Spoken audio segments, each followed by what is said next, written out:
이제는 수사 단계뿐만이 아니라 법원 단계에서도 무죄 판례들이 많이 쌓여가면서 게임상에서 욕설을 하셔서 통매음으로 신고를 당하신 경우에는 초기 단계에서 신속하고 똑똑하게 대응을 하신다면 충분히 무혐의나 무죄를 받아내실 수 있습니다. 네, 안녕하세요. 김종인 변호사입니다. 오늘은 통신매체 이용 음란죄, 통매음에 대해서 한번 이야기해 보도록 하겠습니다. 통신매체 이용 음란죄는 성폭력, 범죄, 처벌 등에 관한 특례법 제13조에 규정이 되어 있습니다. 이 조문을 한번 보시면 자기 또는 다른 사람의 성적 욕망을 유발하거나 만족시킬 목적으로 전화, 우편, 컴퓨터, 그 밖의 통신매체를 통하여 성적 수치심이나 혐오감을 일으키는 말, 음향, 글, 그림, 영상 또는 물건을 상대방에게 도달하게 되는 경우 처벌하도록 규정하고 있습니다.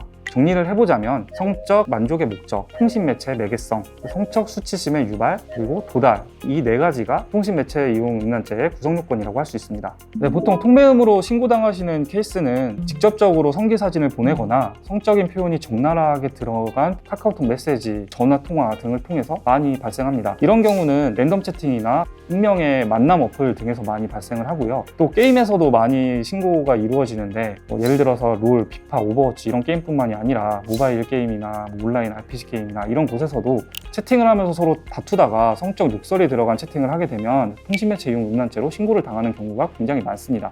게임에서 좀 싸웠다고 성범죄냐 이렇게 생각하시던 분들도 실제 텍스트를 보시게 되면 너무 수위가 높아서 놀라시는 경우가 많습니다.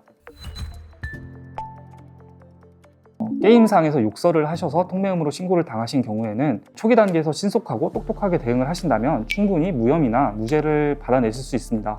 게임상 욕설의 경우에는 분노의 표출이나 아니면 상대방에게 모욕감 등을 유발해서 그로 인해서 통쾌함이나 만족감을 얻으려는 목적이라고 한다면 이는 성적 목적으로 볼 수 없기 때문에 통매음이 성립하지 않는다, 이런 취지의 판례가 많이 늘어나고 있는 추세입니다. 제가 통매음 사건을 수백 건 정도 변호사들 중에서도 손에 꼽을 만큼 많이 수행을 해오면서 실제로 느낀 경향성을 말씀드리자면 경찰이나 검찰에서 불송치나 무혐의 사례가 많이 늘어나고 있고요. 심지어는 법원에서도 통매음에 대한 무죄 판례가 많이 쌓여가고 있습니다. 제가 직접 수행한 통매음 사례 중에서 무혐의나 무죄 판결을 받은 사례들을 좀 소개시켜 드리자면 아무래도 가장 많은 케이스는 성적 의미가 들어간 욕설을 해서 고소를 당한 케이스들이 많고, 이런 경우에는 성적 목적이 부인이 되어서 무혐의나 무죄 판결이 나오는 경우가 많았습니다. 게임상 욕설이 아니었음에도 불구하고 네이버 카페 등에 올린 글들이 상대방에게 도달되지 않았다 해서 도달성이 부인되어서 무죄 판결이 나온 경우도 있었고요. 또 랜덤 채팅 어플이나 그리고 익명 만남 어플 같은 경우에는 남자가 여자인 척 성별을 바꿔놓거나 혹은 여자라고 하더라도 먼저 성적인 대화나 노출 사진 같은 거를 제공하도록 유도를 한 뒤에 실제로 성기 사진을 보내거나 혹은 성적인 표현을 하게 되면 갑자기 돌변해서 신고를 한다고 협박을 하거나 혹은 실제로 신고를 해서 합의금을 뜯어내려는 통매음 헌터들이 굉장히 많은데요. 상대방의 의사에 반해서 이루어진 것이 아니라는 점을 입증하거나 혹은 상대방이 성적인 사진이나 표현을 유도했다는 점을 입증을 해서 무혐의나 무죄 판결을 받은 사례도 있었습니다. 그렇다면 신고를 당하기 전 혹은 신고를 당하신 후에 어떻게 대응하는 것이 좋은지 한번 이야기를 해보도록 하겠습니다.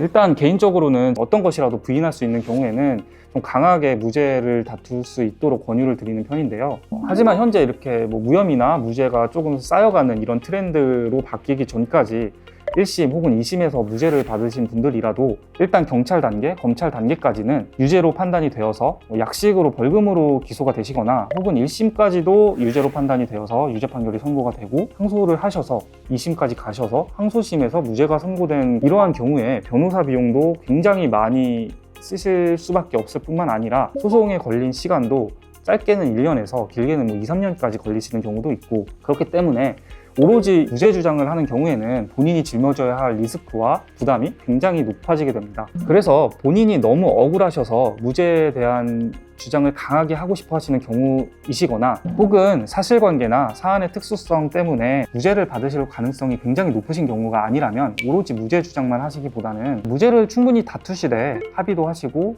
양형 자료도 준비하셔서 기소유예를 노리는 전략을 많이 권유를 드립니다. 신고 전 합의가 필요한지, 신고 후에 수사기관이나 법원에서의 대응은 어떻게 해야 하는지에 대해서 보다 자세하고 구체적인 내용은 제가 다른 영상에서 한번 다뤄드리도록 하겠습니다. 지금까지 통매음에 대해서 전반적으로 살펴봤는데요. 통매음은 역사가 길지 않고 또 특수한 측면이 있는 범죄이니만큼 통매음이라는 범죄를 많이 수행해보고 경험이 많은 변호사와 상담해보시는 것을 추천을 드립니다. 통매음으로 신고를 당하신 경우에 너무 당황하지 마시고 오늘 말씀드린 내용을 잘 참고를 하셔서 억울하게 처벌받는 일 없이 잘 대처하시기를 바라겠습니다. 감사합니다.